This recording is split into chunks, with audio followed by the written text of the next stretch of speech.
चौपाई से मैं उत्तर देता हूँ। ताहि बधे कछ पापन होई, इसके संग की आवाज जहाँ तक जाएगी, कुदृष्टि गलत नजर, इसको जादू टोना नहीं कहते, हमारे घर में गलत दृष्टि है वो भी नहीं पड़ता। संख एक ऐसी चीज है। इसका जल अकाल मृत्यु हरणम सर्वव्याधि विनाशनम, किसी की अकाल मृत्यु सर्पदंश से, एक्सीडेंट से वो तड़प रहा है, शंख का जल आप डाल दीजिए, वो क्षणिक रुकावट आ जाएगी। अब फिर उसके घर से उसका लिखित आ गया रिजर्वेशन को रुकेगा नहीं, लेकिन 5 मिनट जरूर ये रोक देगा सर।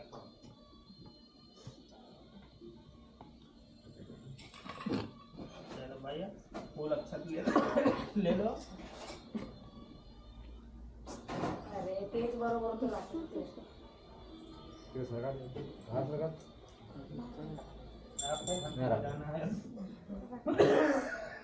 अध्याय में परसों दही खा लिया उसके यहाँ, दशरथ के यहाँ रात को। भोला महाराज नहीं नुकसान करेगा, कभी आज तक दही नहीं खाया रात को, तो खा लिया तो गला पकड़ लिया। पानी ला ले क्या नहीं बेटा पानी हम रखते हैं, वो पीने में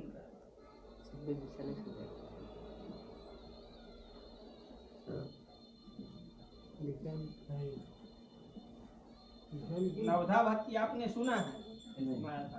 बता दो, निकल गया सुना निकल नहीं है। प्रार्थना भागवत संगा, पहली भक्ति क्या है? भगवान की संतों का संग। संत कौन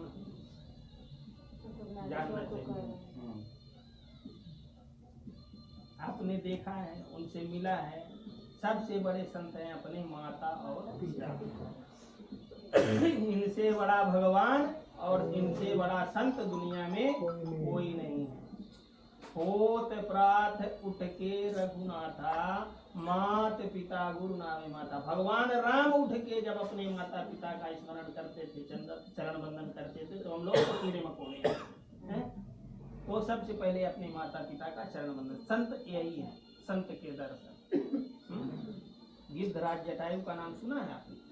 गिद्धराज जटायु जो जानते थे कि हम रावण से लड़ने लायक नहीं है, लेकिन माता जानकी को लेकर जब रावण जा रहा था तो गिद्धराज जटायु ने क्या कहा? रे रे दुष्ट ठाड़ किम होहि, निर्भय चलत जानस नहीं होहि। अरे दुष्ट, माँ जानकी को लेके जा रहा, मेरे को नहीं पहचानता, मेरे को नहीं जानता है। तो उनके परिवार वाले बोले जटायु के, जाओ उसके पास खड़ग है, अभी मार देगा तो मर जाओगे। लेकिन जटायु ने किसी की नहीं सुना। जटायु उड़ के गए और रावण के ऊपर प्रहार कर दिए। फिर रावण अपने खड़ग से उनके दोनों पंखों को काट दिया तो नीचे गिर गए। तो घर परिवार के लोग जटायु से कहने लगे, बहुत राम राम करते थे, तुम्हारा राम तुमको बचाया क्या? तो बोला, हमारा राम नहीं बचाया, लेकिन पागल तुम लोग पागल हो। बोले, क्या पागल हैं? राम खूब जपते थे दिन रात, तुम्हारा राम नहीं बचाया। कहीं अभी तक हमारे पंख थे तो हम उड़ के राम के पास जाते थे, अब हमारे पंख कट गए हैं तो राम जी चल गए हमारे पास। इसलिए राजा राम ने, मर्यादा पुरुषोत्तम ने, बाप जैसे पिता के संस्कार आदमी करता है, बाप तुल्य समझ के जटायु का अग्नि संस्कार राम जी ने किया है। तो जटायु को राम जी बाप मान सकते हैं, तो हम अपने पिता को परमात्मा मानने में कुछ दिक्कत है क्या? है? अपने माता पिता को सदैव आदर करना चाहिए, उन्हीं का चरण वंदन करना चाहिए। समझ में आ रही बात? डिलीट नहीं करना। अभी पापा नहीं, पापा के सामने बोल रहा हूँ तो ऐसा नहीं। माता पिता कभी भी, चाहे हमारे माता पिता हो चाहे आपके, आपका भला ही करेंगे, बुरा वो कभी नहीं सोचेंगे। कभी गुस्से में नहीं गाली दे देते हैं तो अपन कहते हैं पापा डेली गाली देते हैं, हमको भी देते हैं, हमारे घर में भी देते हैं। कभी मारेंगे।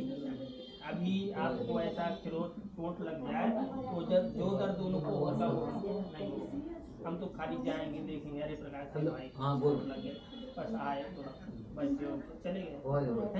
लेकिन पिता कैसा? वो सबके सामने नहीं रोता है। पिता सबके सामने कभी नहीं रोता है, अकेले में रोता है। उसकी आवाज सुनने वाला कौन रहता है? एक पुत्र ही ऐसा होता है जो उसकी आवाज को पहचानता है, ना कि कोई दूसरा। जब अभी आपने कहा कि पिताजी ने हमारे लिए क्या किया, हमारे पिताजी ने हमारे लिए क्या किया, लेकिन जब आप पिता बनेंगे तब समझ में आएगा। आप पिता जब बनेंगे तब समझ में आएगा।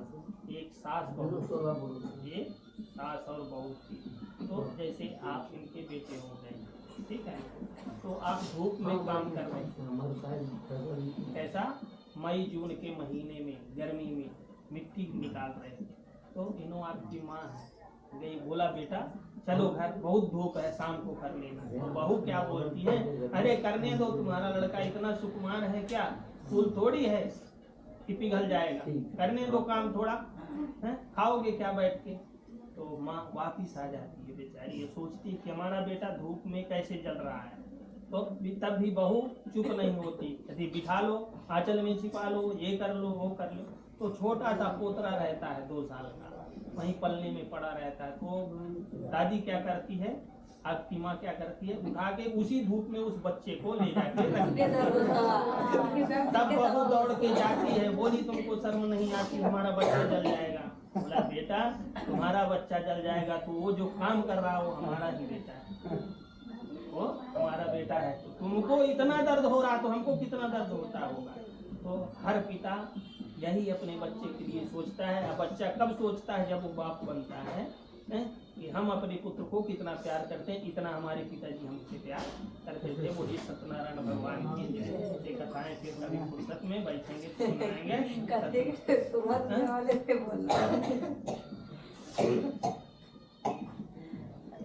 संस्कृत में सुना दूं कि हिंदी? हिंदी संस्कृत में बहुत टाइम लगेगा हो, संस्कृत में ऐसी भाषा में सुनाओ कि किसी को समझ में ना आए। समझ में आए ऐसा बोलना। क्या बोल रहे हैं?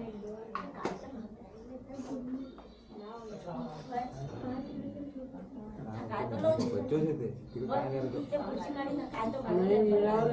बिनु सत्संग विवेक न होई, राम कृपा बिनु राम की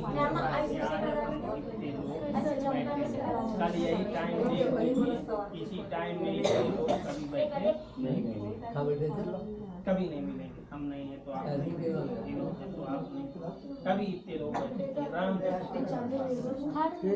ऐसा सोचना चाहिए कि ये राम में सब जग जाएंगे, सिया राम में सब जग जाएंगे। सारे संसार को क्या मानना चाहिए, राम और सीता। अपने भारतवर्ष में, अपने भारत देश में कैसा है, हर नारी जो है वो राधा है, हर पुरुष राम है। अब रही अपने अपने कर्मों की बात, अपने अपने कर्मों की बात, ठीक है। जो जैसा कर्म करेगा वैसा भरेगा। फल की तो याचना अपने को करना नहीं, भरेगा, फल कौन देगा, फल नहीं देगा। महाभारत में सबसे पहला श्लोक क्या है, श्रीमद् भागवत में, कर्मण्येवाधिकार, सुना इसका आशा नहीं करना, कर्म करते जाओ।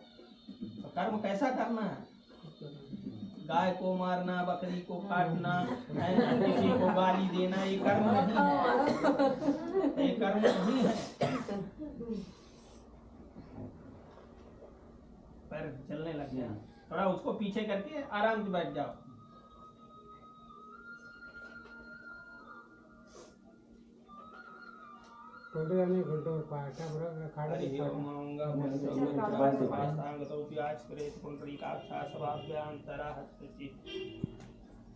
संग बजाओगे प्रकाश से, बजा लेते हो, अपना वाला बजाओ। बजाए नहीं कभी, आप बजाओ कभी बजाए नहीं, देखेंगे पकड़ना कैसे हो तो बताइए। देख रहा हूँ ऐसा पकड़ना, उसका मुंह ही दबा दिए तो आवाज कैसे आता है, बजाओ।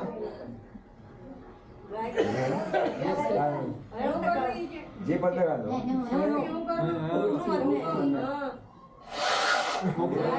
तुम न बजाए पहले, न बजाए पहले, ना बजा ते पूरा पॅक करणार आपण उज्ज्वल ते म्हणतात पूरा पॅक करणार ते वजाडा के रोज वजाडता त्याची भी रोज आव वाय वाय वजाडा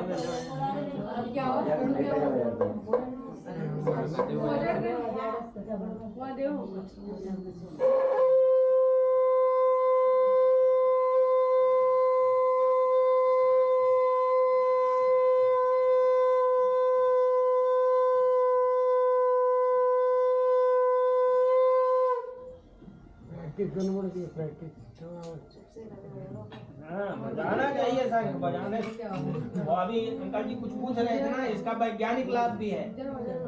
ये हार्ट आता ना, हार्ट बीपी कभी नहीं आता शंख बजाने वाले, बीपी शुगर उसको नहीं होता। हम खूब जी भर के मीठा खाते हैं, खूब हर आइटम खाते, अभी कभी बीपी शुगर नहीं बोला डॉक्टर। बोले सत्यनारायण भगवान की जय। एकदानम में श्रेणी संकादिक प्रविक्ष्मा सर्वे सूतम पौराणिक खलो। एक बार नारद जी मृत्यु लोक में, हमेशा श्रीमन नारायण का जाप करने वाले अकेले कौन हैं? नारद जी। तो वहां से विष्णु लोक से घूमते घूमते मृत्यु लोक को आए और क्या देखते हैं कि जितने भी मृत्यु लोक में प्राणी हैं सब विविध बाधाओं से ग्रसित हैं। तो नारद जी एक बार प्रश्न करते हैं कि हे प्रभु, इस महान कष्टकारी कलिकाल से त्रस्त होने वाले मानव के कल्याण विचार विनिमय कर रहे थे। इस विचार गोष्ठी के मध्य व्यास जी के शिष्य श्री सूत जी महाराज का आगमन हुआ। उन्हें देखकर समस्त ऋषियों ने उनका अभिवादन किया। तदनंतर उनसे निवेदन किया कि हे महाराज, हम सब लोग शोक सागर में निमज्जित हो रहे हैं। आपके आगमन के उद्धार का साधन सुलभ हो गया है। हे प्रभु, कलिकाल निकट आने वाला है। धर्म का उत्थान तथा रक्षण किस प्रकार होगा? कलयुग समयुगान नहीं, कलिमोहु एक प्रधान। जेन केन विधि दीने दान करे कल्याण। दान का कलयुग में बहुत बड़ा महत्व है? लेकिन आप कहेंगे कि अरे पंडित जी शिक्षा दे रहे हैं, उनको कुछ लेने वाले हैं क्या दान? हम लेने के लिए नहीं दे रहे, जो इसमें लिखा है उसको बता रहे हैं। क्योंकि दान करने से हमारे जेब का पैसा तो चले जाता है, लेकिन घर से लक्ष्मी कभी नहीं जाती, नहीं कभी जाती ही नहीं।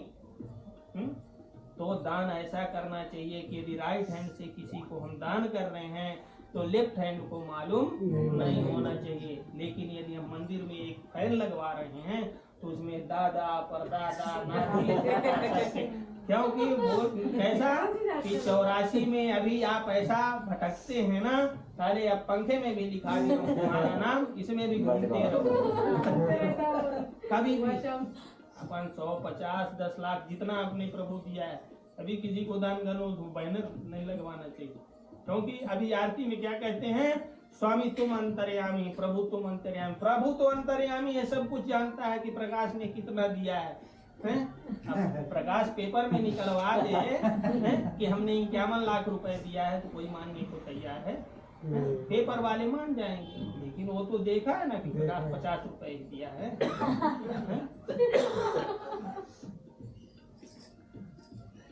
कलिकाल निकट आने वाला है, धर्म का उत्थान तथा रक्षण किस प्रकार होगा, इसी चिंता से हम सब लोग ग्रस्त हैं। ऋषि वाचो, ऋषियों ने कहा, हे महाराज, इस कष्ट के निवारणार्थ आप कृपा करके किसी एक ऐसे धार्मिक अनुष्ठान का विवेचन किए जिससे प्राणियों को असीम फल की प्राप्ति हो, ऐसा हम लोगों की हार्दिक अभिलाषा है। तब सबसे पहले ये पान कहाँ था? स्वर्ग में। स्वर्ग से इसको लाया गया कहाँ? मृत्यु लोक में। तो अपन क्या करते हैं? इसको खा के ऐसा कचड़े में थूकते हैं, कभी नहीं थूकना चाहिए। गंगा कहाँ से आई हैं? कैलाश। गंगा स्वर्ग से आई हैं। कहाँ? भगवान विष्णु के नख से निकली हैं। फिर ब्रह्म कमंडल में आई, फिर भागीरथी ने तपस्या किया तो मृत्यु लोक में आई माता पिता को तारने के लिए। ऐसे गंगा का निरादर, पान का निरादर, पुष्प का निरादर हमको कभी नहीं करना चाहिए।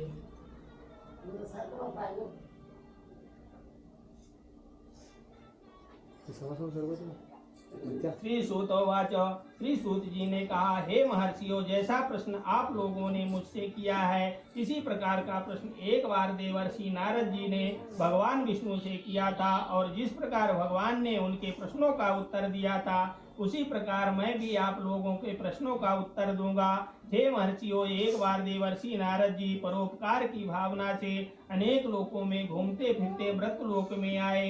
मृत्युलोक में आकर नारद जी ने देखा कि सभी मनुष्य अनेक प्रकार के कष्टों से पीड़ित हैं और अनेक योनियों में जन्म लेकर अपने अपने किए हुए पापों का परिणाम भुगत रहे हैं। प्राणियों को इस प्रकार कष्ट में देखकर नारद जी का मन दयार्द हो उठा और वह अपने मन में विचार करने लगे कि इन प्राणियों का कष्ट किस प्रकार दूर किया जा सकता है।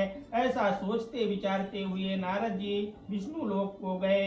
विष्णु लोक में पहुंचकर नारद जी ने देखा कि शुक्ल वर्णधारी भगवान विष्णु 4 भुजाओं से युक्त हैं और क्रम से उनके चारों भुजाओं में शंख, चक्र, गदा और पद्म विभूषित है और उनकी ग्रीवा में वनमाला सुशोभित हो रही है। अपने कर्म जाहि अबकारी, उमा क्षमा श्राप होते भारी। जो जैसा कर्म करेगा उसका फल उसको उसी प्रकार मिलेगा। को न काह सुख को दुख कर दाता, किसी को कोई सुख और दुख देने वाला नहीं है। निज कृत कर्म भोग फल भ्राता। हे भाई, जो जैसा कर्म करेगा उसका भोग वैसा करेगा। कोई किसी को दुख देने वाला नहीं है। अपन कह देते हैं कि फलाने के द्वारा हमको कष्ट हुआ है, उसके द्वारा नहीं हुआ, हमारे कर्मों के कारण कष्ट हुआ है। बोलिए सत्यनारायण भगवान की जय। घंटी नहीं बजाया आपने, आप कहाँ थे? दिल्ली में आप नहीं। देखिए, ये मिट्टी का ढेला है, ये शरीर यहाँ बैठा है। कभी भी भगवत भजन यदि हो रहा है, अपने घर में हो, मंदिर में हो, किसी दुश्मन के यहाँ हो, अपन बैठ के सुनना। तब तक जब तक अपना मन एकत्र रहे। अब मन यदि कहीं दिल्ली बॉम्बे में है तो बैठने रहने से कोई मतलब नहीं। उसको इसके में भगवान के ऊपर ध्यान है उसका। भगवान आदमी घंटी नहीं बजाते।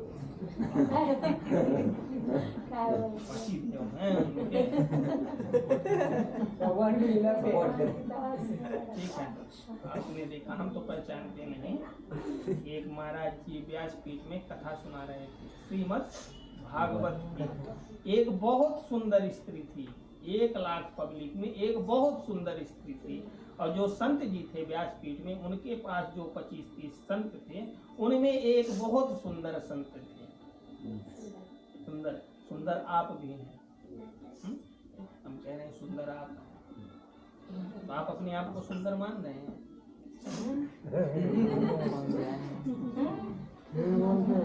कट चीजें बोलता हूँ, ये हमारा घर है। देखिए, ये ज्ञान की बातें हैं, ये ज्ञान की बातें हैं। ये कथाओं में सब वर्णन नहीं किया जाता है। अपन पैसा कमाने आए हैं, बस दक्षिणा लिए राइट रमनता को समझ में आ रही बात ना।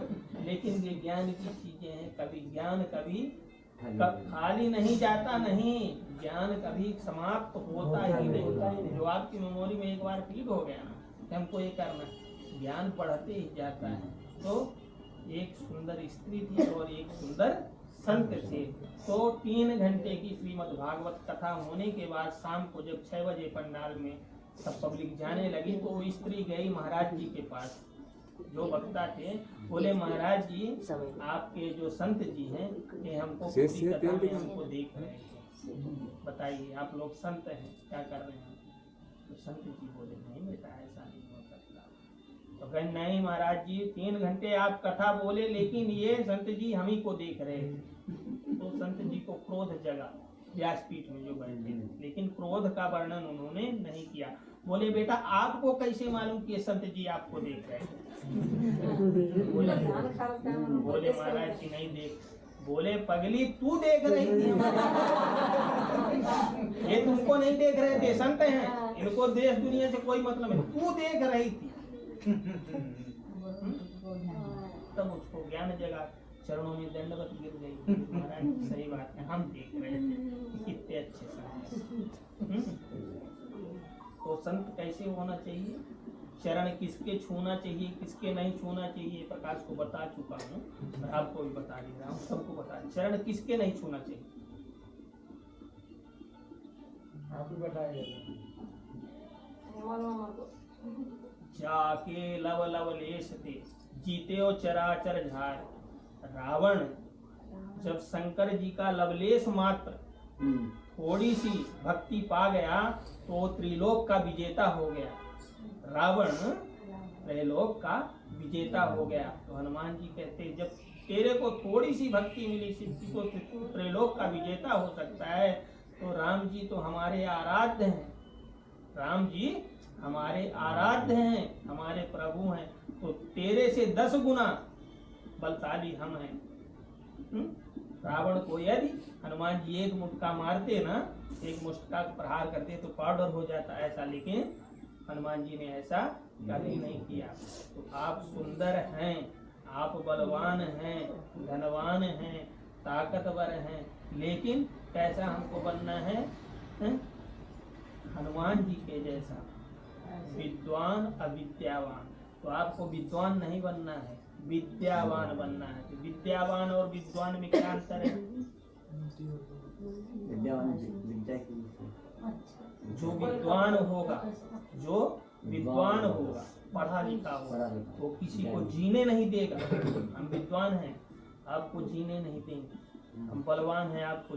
जो विद्यावान होगा तो विद्यावान गुणी अति चातुर। जो विद्यावान होगा बहुत गुणवान होगा, राम कार्य करिबे को आतुर। जो विद्यावान होगा वो राम कार्य के लिए अक्सर रहेगा, अग्रसर होगा राम जी की कथा कराने को, सत्यनारायण की कथा कराने को। जो बलवान होगा, विद्वान होगा, तो वो किसमें लगा रहेगा? अभी तुम्हारे ऊपर शनि का प्रकोप चल रहा है, हमको पैसा इतना है। वो अपने विद्वता में पागल रहेगा, उसको भगवान से कुछ लेना देना नहीं है, उसको कथा से कुछ लेना देना नहीं। तो हमको रावण बन के नहीं जीना है, हमको हनुमान बन के जीना है। कहने का अर्थ ये, ठीक है ना?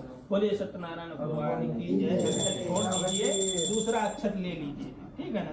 कथा का अर्थ ही है यही, कथा का अर्थ यही है, जिससे अपनी व्यथा दूर हो जाए, वही है राम कथा। माता जानकी जब लंका में थी तो क्या कोई राम जानकी जी के साथ था? वहाँ अकेली थी, अशोक वाटिका में अकेली थी। लेकिन जब हनुमान जी गए तो माता जी बहुत कष्ट में थी। तो राम कथा गुण बरन ही लागा, सुनता ही सीता कर दुख भागा। राम की कथा हनुमान जी सुनाने लगे, नहीं नदिया के पार फिल्म का गाना न सुनाने लगते। यदि उससे कष्ट दूर होना था उनका, तो कोई एक बक्सा साउंड बॉक्स ले जाते हैं, कुछ कैसे लगा देते। मंदिर मंदिर प्रतिकर शोधा, देखे जहाँ तहाँ अग्नित जोधा। मंदिर में कौन रहता है? भगवान रहता है। और भगवान के साथ कौन रहता है? पुजारी रहता है। समझ, भक्त कहते हैं पुजारी, भक्त तो कोई है, अब भक्ते नहीं उदाता, भक्त तो अब कोई है ही, अब भक्त है। बहुत कटु लगता होगा, क्यों प्रकाश से? अपन भक्त नहीं है, अपन ढोंगी भक्त, ढोंगी भक्त दिखाने, अपन भक्त हो ही नहीं सकते। क्यों नहीं हो सकते? इसका बहुत बड़ा कारण, जिनके कपट दंभ नहीं माया, तिनके हृदय बसहु रघुराया। एक बार माता पार्वती ने प्रश्न किया शिव जी से। अब चूंकि माता पार्वती जगत जननी है, शिव जी ये सृष्टि के रचयिता हैं, लेकिन पति पत्नी भी हैं। तो जैसे हमारी पत्नी जिद कर रही कि ये आज बाजार से लाना है, जिद कर ली तो अब हमको लाना ही पड़ेगा। तो माता पार्वती जी शिव जी से जिद कर ली। तो बोली, शिव जी बोले, अरे देवी तुम क्या प्रश्न करती रहती हो, हमारे समझ में नहीं आता है। बोले नहीं प्रभु, बताना पड़ेगा। तो पत्नी के होने के नाते, पति होने के नाते शिव जी ने बताया। तो माता पार्वती ने प्रश्न किया कि राक्षस कौन है? आदमी ऐसा थोड़ा बच्चा जो होता है चंचल होता है तो घर में क्या कह देता है? बड़ा राक्षस लड़का है, कहते हैं बहुत राक्षस है वो, कहते हैं गांव की भाषा में, चाहे या कहते हैं राक्षस। तो राक्षस कोई नहीं, शिव जी ने कहा देवी राक्षस कोई नहीं है। कोई गर्भ से ऐसे बड़े बड़े नाखून, बड़े बड़े बाल, ऐसा दांत लेके जन्म नहीं हुआ किसी का। राक्षस कौन है तो शिव जी बता रहे हैं, हम नहीं बता रहे हैं। लोभी, गिनते करिएगा, काउंटिंग करिए कितने हैं। लोभी, लंपट, लोलुप, चारा, जेता कहीं पर धन पर दारा, मां नहीं मात पिता नहीं देवा, साधुन सन करवावहि सेवा, जिनके यह आचरण भवानी, सो जानो निश्चर संप्राणी। हे देवी, जिनके ये गुण हैं वही राक्षस है, वही निशाचर है, वही प्राणी है। हम अपने आप को सुंदर कहें तो व्यर्थ है, क्योंकि हमारे में ये सब गुण विद्वान है? हम लोभी भी हैं, लंपट भी हैं, चोर भी हैं, उचक्के भी हैं। आप अपने में नहीं लेना, ये संसार की बात आप अभी प्रकाश से जमाना कहता है कि हम मन से पूजा करते हैं। अरे तो एक दिन भैया मन से भोजन करके बताओ कि तुम्हारा पेट यदि भर जाए तो हमको बताना। थाली को हाथ नहीं लगाने का है, चावल उठाना नहीं है, ये सब्जी मुंह में डालना नहीं है, पेट भर जाए तो फिर बताना। भरेगा?